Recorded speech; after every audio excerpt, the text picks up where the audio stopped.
ओम शांति, ओम शांति, ओम शांति। 27/1/24 प्रातः मुरली। ओम शांति। बाप दादा मधुबन। मीठे बच्चे, रूहानी सर्जन तुम्हें ज्ञान योग की फर्स्ट क्लास वंडरफुल खुराक खिलाते हैं। यही रूहानी खुराक एक दो को खिलाते सबकी खातिरी करते रहो। प्रश्न है, विश्व का राज्य भाग्य लेने के लिए कौन सी एक मेहनत करो, पक्की पक्की आदत डालो। उत्तर है, ज्ञान के तीसरे नेत्र से अकाल तख्त नशीन आत्मा भाई भाई को देखने की मेहनत करो। भाई भाई समझ सभी को ज्ञान दो, पहले खुद को आत्मा समझ फिर भाइयों को समझाओ। यह आदत डालो तो विश्व का राज्य भाग्य मिल जाएगा। इसी आदत से शरीर का भान निकल जाएगा। माया के तूफान व बुरे संकल्प भी नहीं आएंगे। दूसरों का ज्ञान का तीर भी अच्छा लगेगा। भाव करिए, दूसरों को ज्ञान का तीर भी अच्छा लगेगा। ओम शांति। ज्ञान का तीसरा नेत्र देने वाला रूहानी बाप बैठ रूहानी बच्चों को समझाते हैं, ज्ञान का तीसरा नेत्र सिवाय बाप के और कोई दे नहीं सकता। अभी तुम बच्चों को ज्ञान का तीसरा नेत्र मिला है। तुम जानते हो अब यह पुरानी दुनिया बदलने वाली है। बेचारे मनुष्य नहीं जानते कि कौन बदलाने वाला है और कैसे बदलाते हैं, क्योंकि उन्हों को ज्ञान का तीसरा नेत्र ही नहीं है। तुम बच्चों को अभी ज्ञान का तीसरा नेत्र मिला है, जिससे तुम सृष्टि के आदि मध्य अंत को जान गए हो। यह है ज्ञान की सैकरीन। सैकरीन की एक बूंद भी कितनी मीठी होती है। ज्ञान का भी एक ही अक्षर है, मन मना भव। अपने को आत्मा समझ बाप को याद करो। बाप शांति धाम और सुख धाम का रास्ता बता रहे हैं। बाप आए हैं बच्चों को स्वर्ग का वर्षा देने, तो बच्चों को कितनी खुशी रहनी चाहिए। कहते भी हैं, खुशी जैसी खुराक नहीं।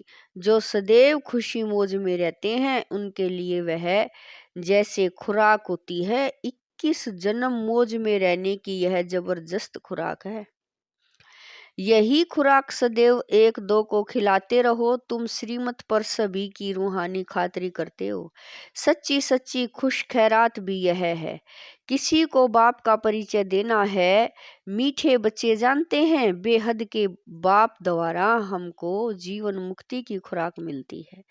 सतयुग में भारत जीवन मुक्त था, पावन था। बाप बहुत बड़ी ऊंची खुराक देते हैं। तब तो गायन है, अतीन्द्रिय सुख पूछना हो तो गोप गोपियों से पूछो। यह ज्ञान और योग की कितनी फर्स्ट क्लास वंडरफुल खुराक है। और यह खुराक एक ही रूहानी सर्जन के पास है और किसी को इस खुराक का मालूम ही नहीं है। बाप कहते हैं, मीठे बच्चों, तुम्हारे लिए हथेली पर सौगात ले आया हूँ। मुक्ति, जीवन मुक्ति की यह सौगात मेरे पास ही रहती है। कलप कलप मैं ही आकर तुमको देता हूँ, फिर रावण छीन लेता है। तो अभी तुम बच्चों को कितना खुशी का पारा चढ़ना रहना अभी तुम बच्चों को कितना खुशी का पारा चढ़ा रहना चाहिए। तुम जानते हो, हमारा एक ही बाप टीचर और सच्चा सच्चा सतगुरु है, जो हमको साथ ले जाते हैं। मोस्ट बिलीव्ड बाप से विश्व की बादशाही मिलती है। यह कम बात है क्या। सदैव हर्षित रहना चाहिए। Godly student, life is the best. यह अभी का ही गायन है। फिर नई दुनिया में भी तुम सदैव खुशियां मनाते रहोगे। दुनिया नहीं जानती कि सच्ची सच्ची खुशियां कब मनाई जाएगी। मनुष्यों को तो सतयुग का ज्ञान ही नहीं है, तो यहाँ ही मनाते रहते हैं। परंतु इस पुरानी तमो प्रधान दुनिया में खुशी कहाँ से आई। यहाँ तो त्राही त्राही करते रहते हैं। कितना दुख की दुनिया है। बाप तुम बच्चों को कितना सहज रास्ता बताते हैं। गृहस्थ व्यवहार में रहते कमल फूल समान रहो, धंधा दौरी आदि करते भी मुझे याद करते रहो। जैसे आशिक और माशूक होते हैं, वह तो एक दो को याद करते रहते हैं, वह उनका आशिक वह उनका माशूक होता है। यहाँ यह बात नहीं, यहाँ तो तुम सभी एक माशूक के जन्म जन्मांतर से आशिक हो रहते हो। बाप तुम्हारा आशिक नहीं बनता, तुम उस माशूक को आने लिए याद करते आए हो। जब दुख जास्ती होता है तो जास्ती सुमरण करते हैं, तब तो गायन भी है। दुख में सुमरण सब करे, सुख में करे न कोय। इस समय बाप भी सर्वशक्तिवान है, दिन प्रतिदिन माया भी सर्वशक्तिवान तमो प्रदान होती जाती है। इसीलिए अब बाप कहते हैं, मीठे बच्चे देही अभिमानी बनो, अपने को आत्मा समझ मुझ बाप को याद करो और साथ साथ दैवी गुण भी धारण करो, तो तुम ऐसे लक्ष्मी नारायण बन जाएंगे। इस पढ़ाई में मुख्य बात ही याद की है। ऊंचे ते ऊंच बाप को बहुत प्यार स्नेह से याद करना चाहिए। वह बाप ही नई दुनिया स्थापन करने वाला है। बाप कहते हैं, मैं आया हूँ तुम बच्चों को विश्व का मालिक बनाने लिए। अब मुझे याद करो तो तुम्हारे अनेक जन्मों के पाप कट जाएं। पतित पावन बाप को ही बुलाते है ना। अब बाप आए हैं तो जरूर पावन बनना पड़े।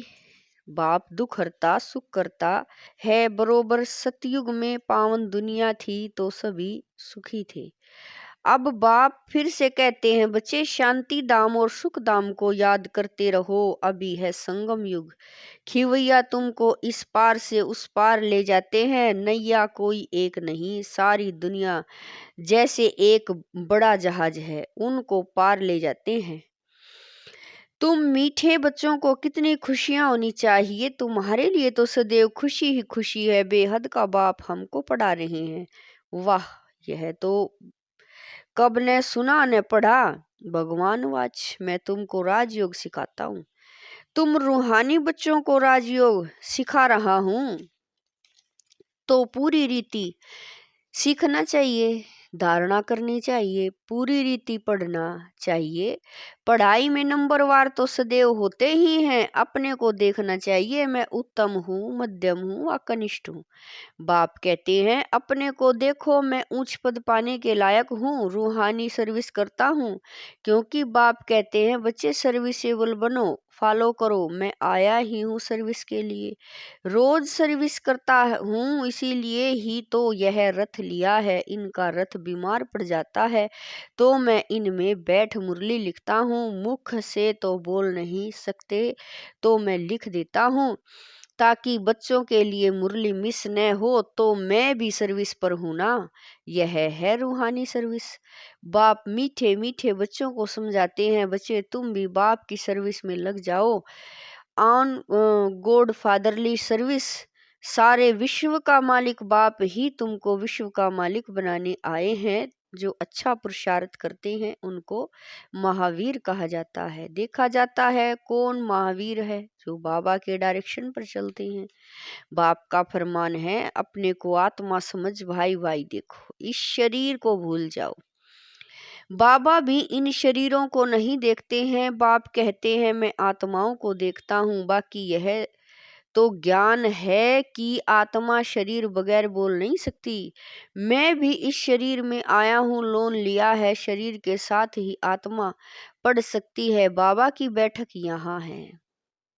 यह है अकाल तख्त। आत्मा अकाल मूर्त है। आत्मा कब छोटी बड़ी नहीं होती है। शरीर छोटा बड़ा होता है तो भी आत्माएं हैं। उन सभी को तख्त यह उन सभी का तख्त यह भ्रुकुटी का बीच है। शरीर तो सभी के भिन्न भिन्न होते हैं। किसी का अकाल तख्त पुरुष का है, किसी का अकाल तख्त स्त्री का है, किसी का अकाल तख्त बच्चे का है। बाप बैठ बच्चों को रूहानी ड्रिल सिखलाते हैं। जब कोई से बात करो तो पहले अपने को आत्मा समझो। हम आत्मा फलाने भाई से बात करते हैं। बाप का पैगाम देते हैं कि शिव बाबा को याद करो, याद से ही जंग उतरेगी। सोने में जब अलाए खाद पड़ती है तो सोने की वैल्यू ही कम हो जाती है। तुम आत्माओं में भी जंग पड़ने से वैल्यूलेस हो गए हो। अब फिर पावन बनना है। तुम आत्माओं को अब ज्ञान का तीसरा नेत्र मिला है। उस नेत्र से अपने भाइयों को देखो। भाई भाई को देखने से कर्म इंद्रिया कभी चंचल नहीं होगी। राज्य भाग्य लेना है, विश्व का मालिक बनना है तो यह मेहनत करो। भाई भाई समझ सभी को ज्ञान दो तो फिर यह आदत पक्की हो जाएगी। सच्चे सच्चे ब्रदर्स तुम सभी हो। बाप भी ऊपर से आए हैं, तुम भी आए हो। बाप बच्चों सहित सर्विस कर रहे हैं। सर्विस करने की बाप हिम्मत देते हैं। हिम्मत मर्दा तो यह प्रैक्टिस करनी है। मैं आत्मा भाई को पढ़ाता हूँ, आत्मा पढ़ती है ना। इसको स्पिरिचुअल नॉलेज कहा जाता है, जो रूहानी बाप से ही मिलती है।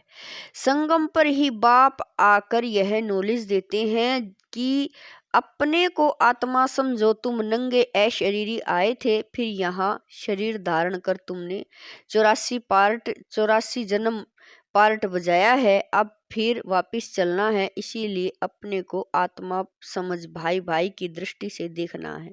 यह मेहनत करनी है, अपनी मेहनत करनी है। बाबा कह रहे हैं अपनी मेहनत करनी है, दूसरे में हमारा क्या जाता है। चैरिटी बिगेन्स एट होम, अर्थात पहले खुद को आत्मा समझ फिर भाइयों को समझाओ तो अच्छी रीति तीर लगेगा। यह जोर भरना है, मेहनत करेंगे तभी उच्च पद पाएंगे। बाप आए ही हैं फल देने के लिए तो मेहनत करनी पड़े, कुछ सहन भी करना पड़ता है। कोई उल्टी सुल्टी बात बोले तो तुम चुप रहो। तुम चुप रहेंगे तो फिर दूसरा क्या करेगा।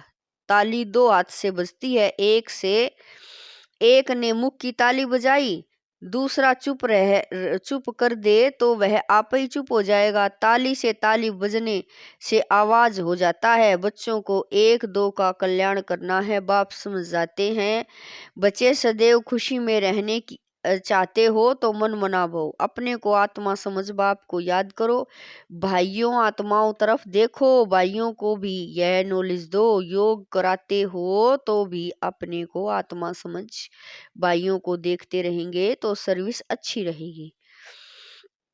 बाबा ने कहा है भाइयों को समझाओ। भाई सभी बाप से वर्षा लेते हैं। यह रूहानी नॉलेज एक ही बार तुम ब्राह्मण बच्चों को मिलती है।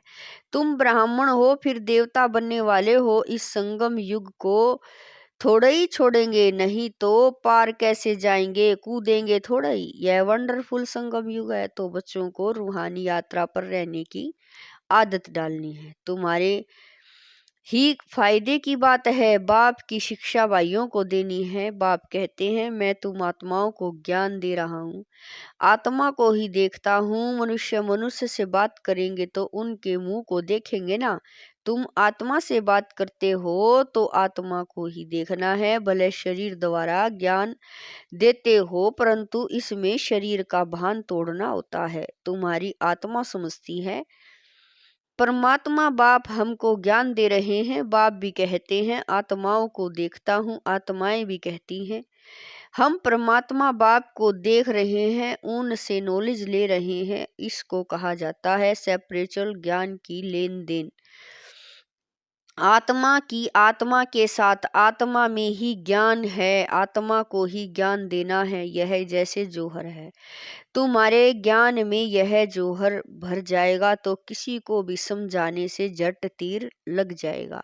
बाप कहते हैं प्रैक्टिस करके देखो, तीर लगता है ना।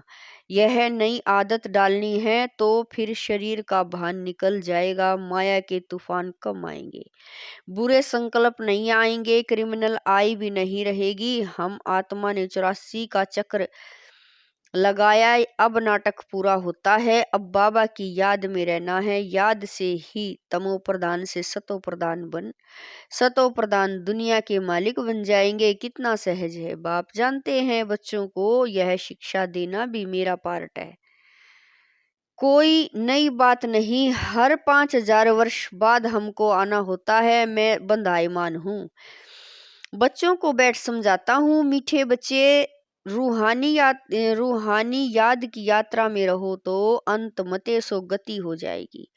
यह अंत काल है ना।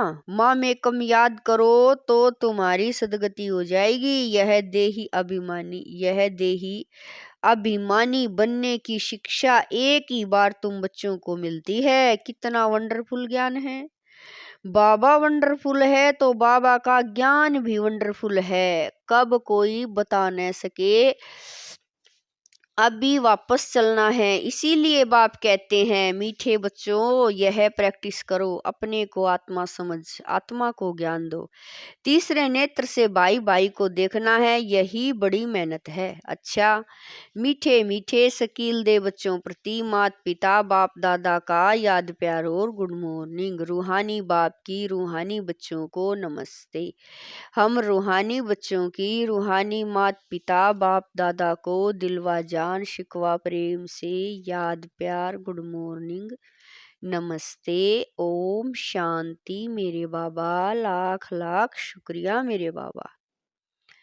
धारणा कैसे नंबर 1, जैसे बाप बच्चों की रूहानी सर्विस पर आए हैं ऐसे आप, बाबा कह रहे हैं ऐसे बाप को फॉलो कर रूहानी सर्विस करनी है। बाप के डायरेक्शन पर चल खुशी की खुराक खानी और खिलानी है। नंबर 2, कोई उल्टी सुल्टी बात बोले तो चुप रहना है, मुख की ताली नहीं बजानी है, सहन करना है। वरदान है दृढ़ता की शक्ति से मन बुद्धि को सीट पर सेट करने वाले सहज योगी भव। वरदान है दृढ़ता की शक्ति से मन बुद्धि को सीट पर सेट करने वाले सहज योगी भव। बच्चों का बाप से प्यार है, इसीलिए याद में शक्तिशाली हो बैठना है। चलने का, सेवा करने का अटेंशन बहुत देते हैं, लेकिन मन पर अगर पूरा कंट्रोल नहीं है, मन ऑर्डर में नहीं है, तो थोड़ा टाइम अच्छा बैठते हैं, फिर हिलना डुलना शुरू कर देते हैं। कभी सीट होते, कभी सेट होते, कभी अपसेट। लेकिन एकाग्रता की व दृढ़ता की शक्ति से मन बुद्धि को एक रस स्थिति की सीट पर सेट कर दो तो सहज योगी बन जाएंगे। स्लोगन है जो भी शक्तियां हैं उन्हें समय पर यूज करो तो बहुत अच्छे अच्छे अनुभव होंगे। स्लोगन है जो भी शक्तियां हैं उन्हें समय पर यूज करो तो बहुत अच्छे अच्छे अनुभव होंगे। अब व्यक्ति साइलेंस द्वारा डबल लाइट फरिश्ता स्थिति का अनुभव करो। अब हर एक ब्राह्मण ब्रह्मा बाप समान चैतन्य चित्र बने, लाइट और माइट हाउस की झांकी बने। संकल्प शक्ति का साइलेंस का भाषण तैयार कर कर्मातीत डबल लाइट फरिश्ता स्टेज पर वरदानी मूर्त का पार्ट बजाए, तब संपूर्णता समीप आएगी। उस कर्मातीत स्टेज के आधार पर जिसके प्रति जो संकल्प करेंगे उसके पास वह संकल्प पहुँचे जाएंगे। ओम शांति मेरे बाप।